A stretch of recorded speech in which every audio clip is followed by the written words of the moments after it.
Hey everyone, my name is Sean Cecil from the Oculus Institute, and today I'm going to teach you how to defeat feelings of unworthiness once and for all.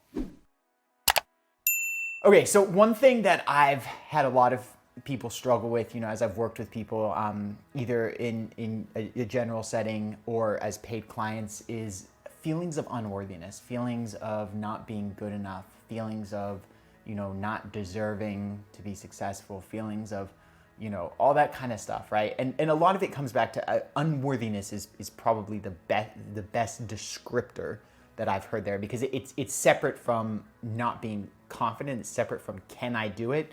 It's more about, like, am I really meant to? Am I worthy kind of thing? And most of the personal development industry has an approach to this that doesn't really work, because I see people doing it over and over again and they're not really making that much progress. So I'm going to share a completely different method that I have found works as long as people truly internalize it. It works. So let's start off with where people often start. They often start off with a sense of, I'm not worthy, I'm not good enough. And it's not in some specific area of, hey, I don't have this skill yet, I need to learn it. It's just this general overarching, I'm not good enough kind of thing, right? And so then, people will then go and they'll say, okay, well, I need to convince myself that I'm good enough. And so what most personal development people will say is, just decide that you're good enough. Well, yes, but easier said than done. I entirely endorse that strategy, but it just doesn't seem to work for most people, right? The other kinds of things that they'll say, oh, do affirmations. Just repeat to yourself that you're good enough, that you're worthy over and over and over and over and over again. And so they'll have people say it, 20 times looking in the mirror. You're good enough. You're worthy of love. You're worthy of success. Blah, blah, blah, blah, blah, blah, blah, blah, blah. But again, that doesn't seem to really shift the needle. There is stuff around like, root childhood trauma and somatic techniques and all this kind of stuff that, can be helpful if that's really deriving from some other source, which is great. If you're interested in any of that stuff, I encourage you to explore it.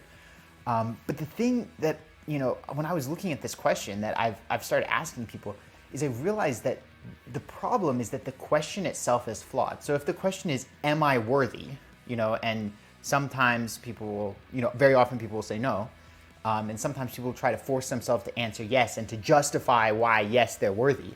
I say go back and look at the question. What does it mean to be worthy? Is an iceberg worthy? Is the country of Norway worthy? Is a pineapple worthy? Right? What does that even mean? Right? Without tying it to some specific outcome, it's an utterly meaningless question. Right? It has no meaning whatsoever. And you can ask that for anybody else and say, oh, is that person worthy? Worthy of what? Right? And then what you realize, if you really pay attention to this, is that there's this circuit in the brain that I'm going to call the little inner bureaucrat.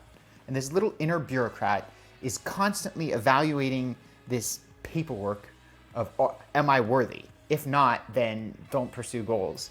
If so, maybe, right?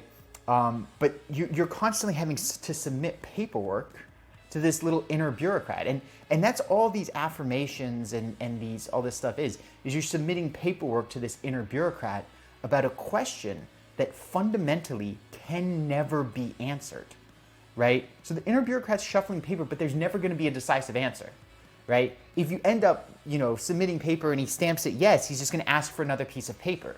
And it never ends, right? Because the question itself can never be answered. There's never any amount of evidence that you can ever submit that's going to settle the question, because the question makes no sense, right? The question has no meaning. And it's one of the most devious tricks of the mind that I've seen, is that it gets you caught up in answering a question that's utterly impossible to answer.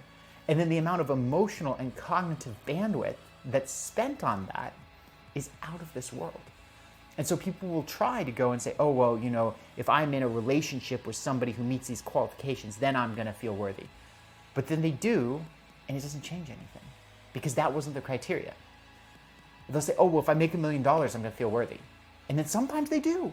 And then it doesn't change anything, because that wasn't the criteria, because there is no criteria that will ever satisfy the inner bureaucrat. It's just an endless cycle of DMV-like forms with new things going back and forth and back and forth. And the only time that you really break that cycle is when you stop trying to prove that you're worthy and just say, hey, the whole game is stupid. It's an unwinnable game with rules that have no definition. And when you realize that, there's nothing that's ever going to satisfy, and you truly get that, that's where you can make the decision, you know what, I'm done. I'm not playing this game anymore. I'm not even going to worry about the question because it makes no sense, right? And then you can truly move on with your life. Before you go, I've got a free gift for you.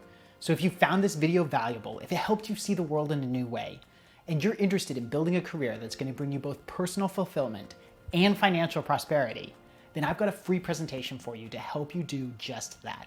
So if you go to the link below, it's www.oculusinstitute.com/workshop. That's www.oculusinstitute.com/workshop.